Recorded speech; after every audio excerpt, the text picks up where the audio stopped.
security, and second thing is... what do you mean by that, huh? Okay, see, so if you are in, so if you got better network, so people know that you are good in this job, let's assume so. So let's say in the event of retrenchment, the high up knows that this person needs to be there so that it can be more, can benefit the company more. So this person deserves to stay, thus better job security for networking. Oh, okay. Okay. So second thing is quite common, better job opportunities. Opportunities. Yes. Okay, this group. Can I have two, please?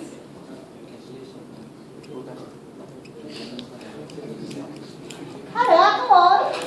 Yes, your name, please? Justin. Okay, Justin, what program are you doing here? Banking Banking and finance, okay.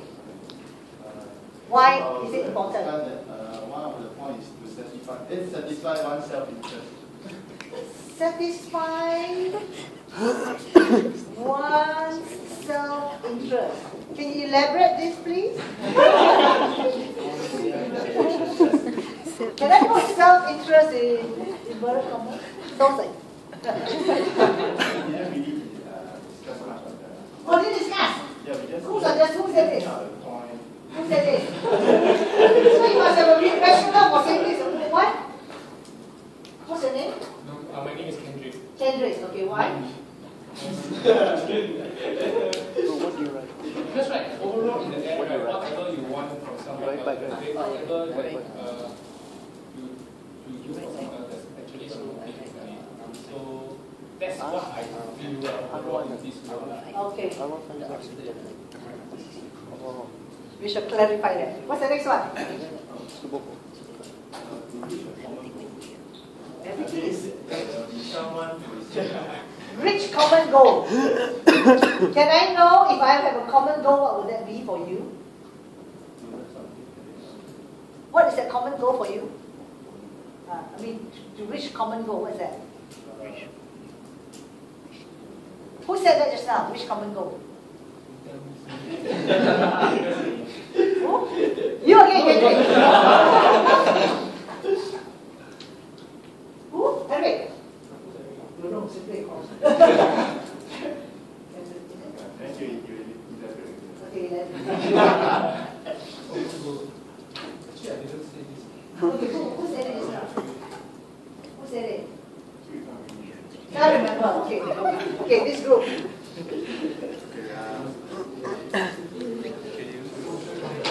Oh, no, relax, relax. Yes, everybody, please. Hi, my name is Dylan. I'm from computer science. I'll take a few points. I only want two. Okay. What's our second one? One is look for guidance in your network. Okay, for guidance. Maybe sometimes people call it mentoring. Okay? The other one is meeting face to face is better than meeting online. Okay. Face to face communication, huh? Connection. Okay. Two, please, from this group. I'm Harisa from UOL's Maths and Econs. One of the reasons is because in this world you cannot get anything done by yourself, so you need other people to help you and you need to help others also. To get things done, huh? Yeah, to get things done. So you talk about collaborative, okay? You can't do it alone. No man is an island. Very good. Secondly is to also have some entertainment in your life. If you network, in your network you can do things like play golf, things you may have never tried before. You can get to have a better experience. Entertainment. Okay, so for the many reasons that you have said, let me just try to sum it up. Many students will probably highlight all these things, but let's take a look at what it should be.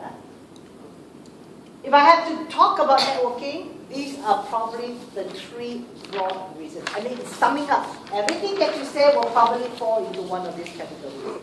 Number one, it is the number one business building tool today. And if I think about it, I share a concept with you now. Let's go to a marketing concept. Now, in terms of those who have studied business and you studied marketing paper, you would have actually come across a very simple, what we call theory, which is actually ENSOF, product, market, matrix. I like this very much because I would like to relate that to business. Now, if I take a look at it when you get out to the world of work, or when you go out to do your own business, the first thing probably when you enter the world, we are not as well connected as we would have been if you have worked for a number of years.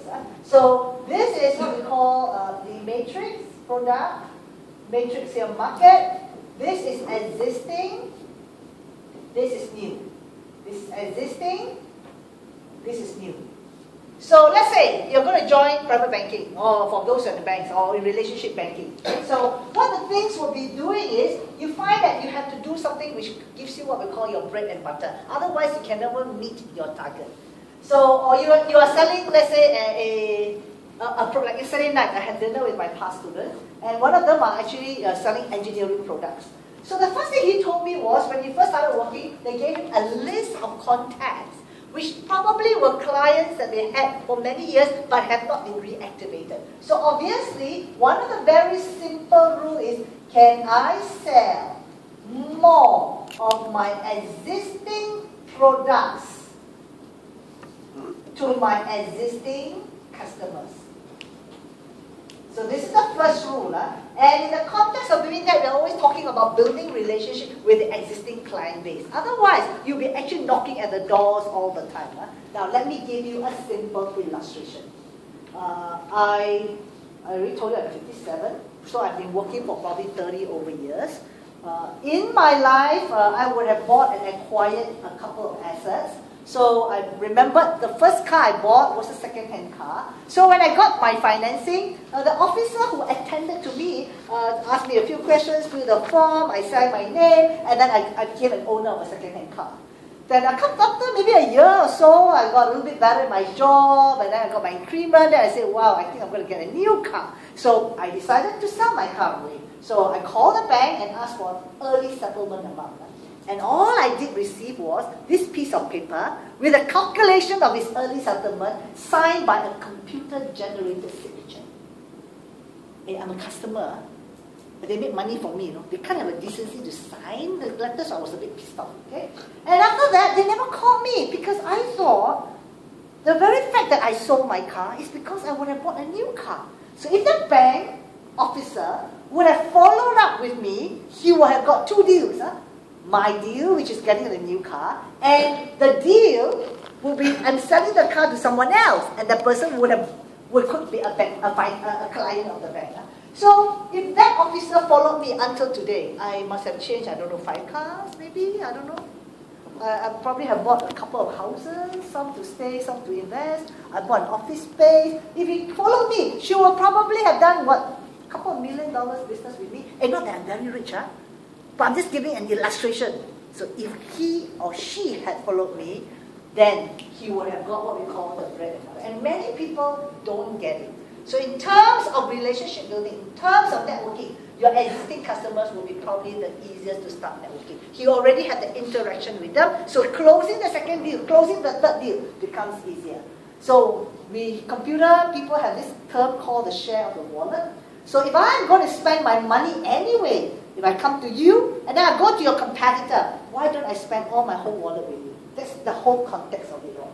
So number one, when we talk about relationship building, this is what we talk about in terms of finding what we call the bread and butter business. So we talk about it is the building tool. Now, in life it's very interesting. I always tell people to succeed, you cannot be doing this all the time. Only get bread and butter. The bank, or if many of you in banking finance, probably going to join the bank. For some of you who are in the IT, will probably join the IT firm. So all of us join different organizations. And of course, as we look at it, while I contribute what we call bread and butter for the organization, I must also get my, well, I'll call this bonus business. I have to do it. And that will differentiate me from the rest of the pack within the organization that I work for. And in order to get my bonus business, sometimes I don't get it from here. I need to consider getting it from here, which means now I have to sell my existing product and I have to go to the new market. Now, it is very hard to do new market. It's like me taking a telephone directory. Do I do that? Do I go randomly search from A to Z? I think you'll finish. You are not actually targeting the right target market. So one of the things you probably need to do is to consider, and this is where the term I'm going to introduce. Each and every one of us, when we get out to the world of work and we talk about networking, or even for that matter in SIM, you may want to consider a COI. What is a COI? I call him the center of influence. By knowing one person, I get to know 5 other people. By knowing his friends, I could probably get to know 10 other people. Now, so center of influence is very important. I'm going to give you an example now. Now, even though my examples are fairly banking related because I'm relating stories of my earlier years in my job, it is no difference to the other industries that we are coming from. So I'm going to illustrate an example now. I'm a Malaysian. My father has been working in Singapore for the longest time. He was a civil servant here. And I don't know why my brothers are educated in Singapore, married and become Singaporeans. I don't know why are the girls still in Johor. We're all still in Malaysia. And somehow, because I completed my studies, I went to the local university there. And then from there, I proceeded. And my sister did the same thing. And I don't know why, the both of us never thought, or rather my parents never thought of bringing us over. So we had this thing called the divide. The boys are here, the girls are the other side. Now, when I was actually working in a bank, I was actually asked to run this particular branch in Johor Bahru. That's where I come from. JB is where my hometown is, which is just across the causeway. And my boss, when he promoted me, he said this to me, Ayat, your job is to build business to the whole state of Johor. I don't know whether you know how big Johor is. It's huge. Every time I drive across the causeway and try to get to KL, I never seem to get out of Johor state. It's huge, huge, huge. Okay? Now, and I think, wow, that's very big. So at that point of time, the bank has 2 very broad customer portfolio. One of them is in the palm oil industry. The other one is in the textile industry.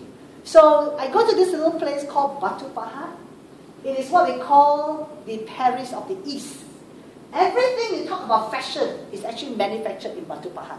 And you have things like the Brooks Brothers, the Adidas, you name it, like every branded item that is actually manufactured for the export market is actually from this small little place. So obviously, the bank has a huge portfolio financing the textile industry.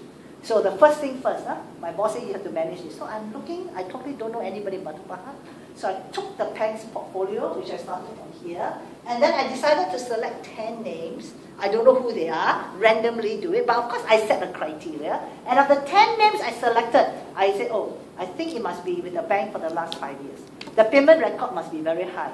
Its facilities with the bank must be very big. So I set a few criteria. So then I call the appointments, I'll drop by. So every Friday, this is what I do. I'll drive from Johor Bahru to Batu Pahat, spend the whole day there and come back. And that's what I do. So after meeting the people for the first time, shake their hands, then the second trip I went, I don't know how to explain to you this. One very interesting thing about networking. Sometimes when you meet people for the first time, I don't know why. There are some people you just connect, and some people you just cannot connect. So you will do the easiest thing first. Work with the people you think first. This is the easiest thing first. So for me, after meeting 10 people, there was this guy. He was then about I think probably 2 years my senior. He was very young. Used to wear a pair of shorts, the old man t-shirt. He helps his father's business, and he'd been running about. But somehow or the other, we just got connected. So I found out that he loves, at 5 o'clock, every evening after work, he will just walk across the road under this little tree. They used to call it this cherry tree. And there's this man that sells teh tarik. He does this. And he always tells me, wow, this is the best teh tarik he's ever taken. And he says one day I should try it. So I found that he's there. So every time Friday at 5 o'clock, I drive my car and then I stop there, pretending I need a drink. But actually I knew he was there. So all I need to do is to make sure he sees me all the time. So when I reach there, he said, hi, come. Then I'll sit there. And actually, I have never told him until today, we are very good friends now, I've never told him until today that I don't take no. But every time I reach there, he will say, oh my gosh. So I said, what to do, dream. I mean, not that I am, I just don't like it, not that I cannot take it. So after that, I said, then I will sit this day, throughout the whole 1 hour that I'm talking to him.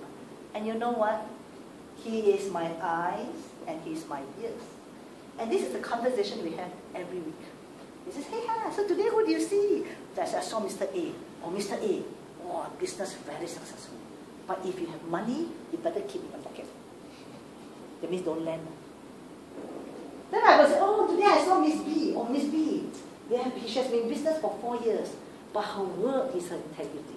When you lend, he doesn't tell you anything bad. He just made you one of these 2, 3 sentences. So he becomes my eyes and my ears. Because if you go to an alien place, a place that you don't know anybody, you need someone who has got that information and the contact to be able to tell you exactly what's happening.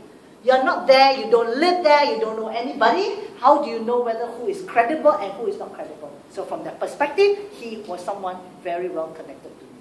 So it is, what I'm trying to highlight is, I'm not sure what you want to do. Okay, if you decided that you're going to join the oil and gas industry, if you decided you're going to join the banking industry, if you decided you're going to join the plastic industry, the IT industry, I don't know what it is, but even if I join the IT industry, you're servicing many different types of customers. You have to find one center of influence with every industry. Until today, if you ask me, if I really need to find out anything about the textile industry, all I need to do is to call him up on the phone, just check with him, and that's it. I can tell you what exactly the industry is, what's happening, not from the what we call it, analytical analysis that has been done by a lot of these analysts. Sometimes they all cover and cushion of a lot of things, so you really don't know what's happening. So this is very important, center of influence. It could be your mentor. So in SIM, as a start, you may have to find 1 or 2 center of influence, people who are fairly well connected, who could possibly open doors for you when you are going out to the world to work. Very interestingly in SIM, I will say this, all your lecturers are not full-time pursuit lecturers. So they are, in a way, here, and they're also doing other things outside. So some of them are consultants with multinational organizations. The many people that I've met here, some of them are working elsewhere. So these are the people who probably, if you connect with them, potentially they can give you some advice, potentially they can actually open doors for you. But half, or maybe not half, 99% of the time of the students, they don't talk to the lecturers. They sit in the class. On top of that, they sit at the back of the class. The lecturer has no concept and idea who you are because you are in the classroom of 200-300 people. So it's very important now, since some of you are in the final year, you better start moving forward. Because at some point, you may need them to help. Okay? I'll talk about how to manage a relationship with them. But you need to identify. You need to identify in SIM, for example, maybe student life services, the people who can get you the internship program. Example.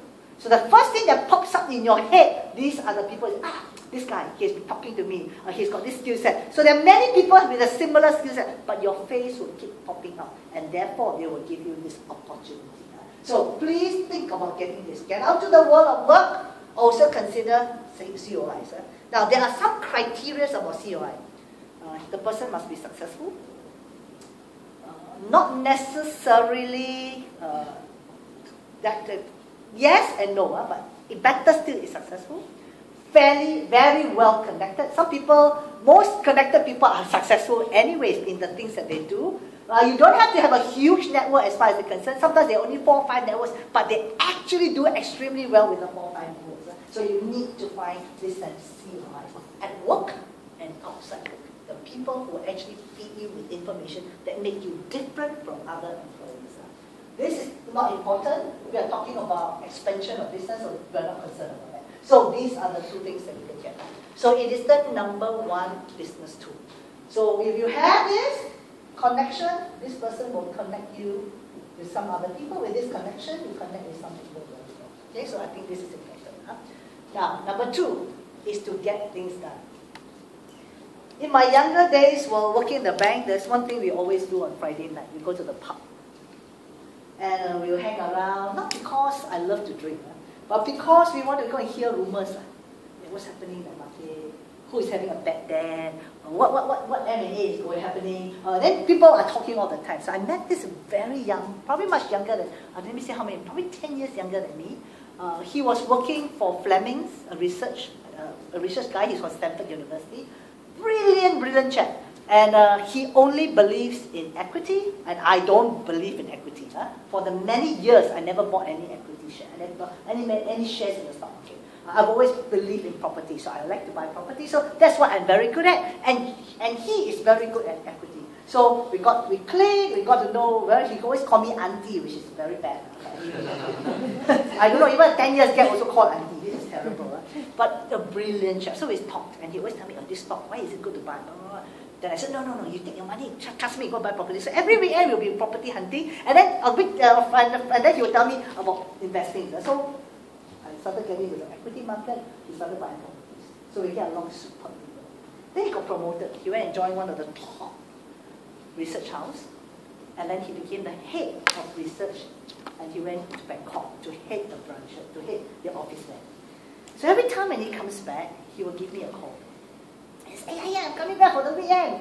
So sometimes we catch up, sometimes we don't. Then I always ask this question. So I said, how long are you going to be back? Oh, I'll be back for a week. I said, why? Oh, it's not for business. I'm actually, because my mother needs to run some errands, so I'm coming back to go and sort some things out. Then I said, okay. So then I said, oh, this Friday, this Sunday, I'm free. Okay, one day I can't pick it up from the airport. And I drive a little small car. Actually, I drive a Mia car. I actually love sports car. So I got this 2-seater car. That means totally unfriendly. Yeah? If he brings a friend, he cannot go in.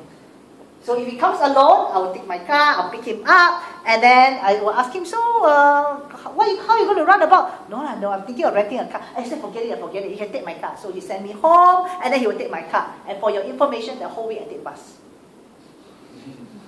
Now, I never knew how that I would think, I make friends with him because we just get along very well. He has also helped me make a lot of money. I think these are the little things I can help to do. So many years later, of course, I never knew I was going to do this. I started a .com company. Yeah? So I started a company called Credit Access, where, from my banking background, I always thought that information with regard to analytical work, and I was thinking that in the past it was very difficult to access information. So I decided to do basically based on the Malaysian market, the economic information, the data and the analytical part. Then we did the industry, we did the banking sector, and then we did all the listed companies. And I sell raw data to the stock exchange, I sell to CEOs, snapshot views on a monthly subscription basis. And that's what we did. And we also do research. So we have companies that call us and say, hey, could you do a research on the incinerator market? Or could you do research on the chocolate market, something like that, simple as that. Huh? So before I accept any assignment, he will always be the first person I call. They say, hey, hi. And then I will explain to him, I say, hey, please don't take this one. Very hard to get data. So I will tell them, I'm sorry, this assignment I don't want to do. Then I call him up, oh, this one, don't worry, I got the data. Accept the job. So because of him, what he says, I take the job. And the job could be 200,000-300,000 based on one sentence he made. And then after that, you see this email come. Of course, it comes no Dropbox, right? So he sent from his personal email, send me the data, and then with that data, half the battle was won. Okay? So it enabled me to get things done.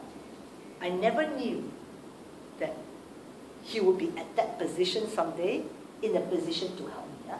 And I never knew that by actually extending my car to him, it actually benefited substantially. So I wasn't sure about all these things. I never occurred about the self-interest part, but because we just connected, yeah? But it benefits substantially.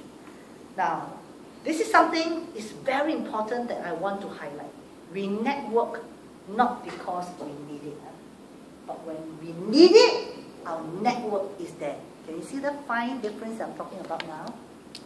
I don't network with her because the first thing I see her is money. I don't even know about money. I really don't. But somehow or the other, I think she's pleasant.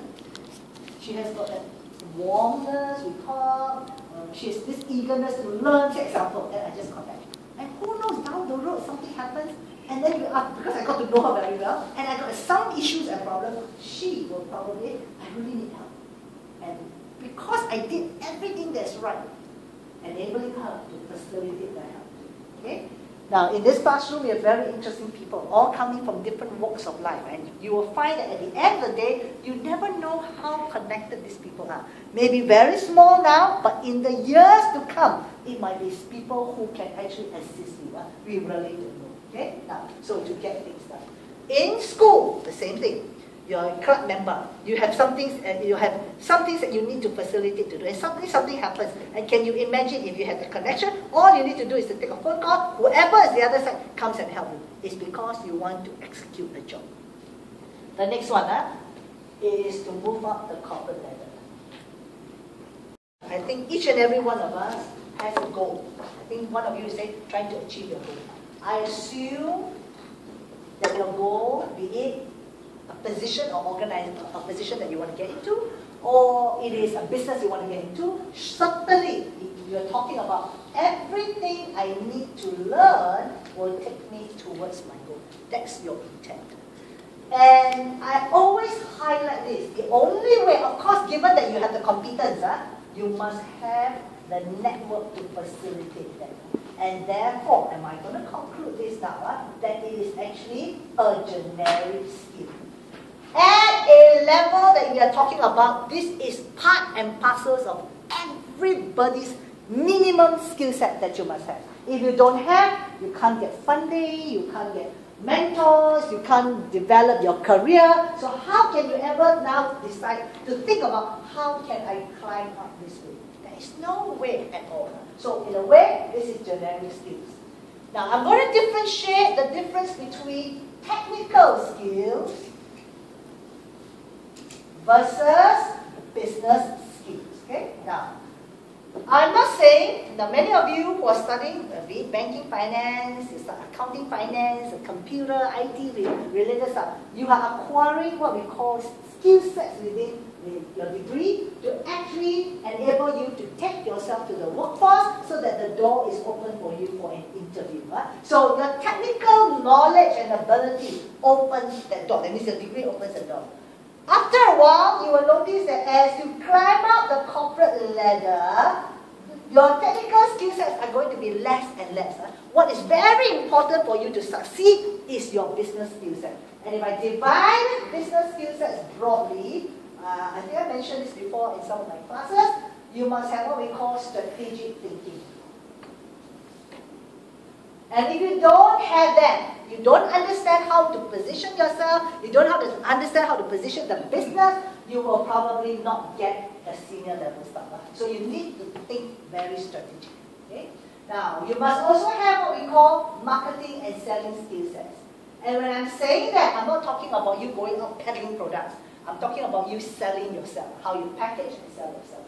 The other skill sets that you, or rather sell ideas. I think this is something very important. Most of the time, people who are at the higher level, or people who are actually getting the promotion and getting to the higher level, is about selling ideas and selling concepts. And that is sometimes very difficult unless you can articulate it. Then you must have financial skills, which a lot of students here should have no problem, because that's what most of you are studying. Now, then the last one, very important, I talk about you must have social skills.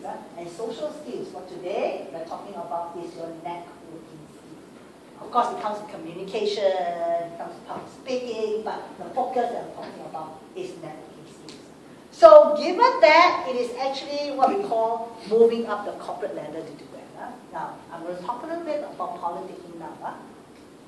I actually came up with this term. I don't know later on, I don't know whether there is. I better go and check it on Wikipedia. I actually thought about this, the law of sufficing.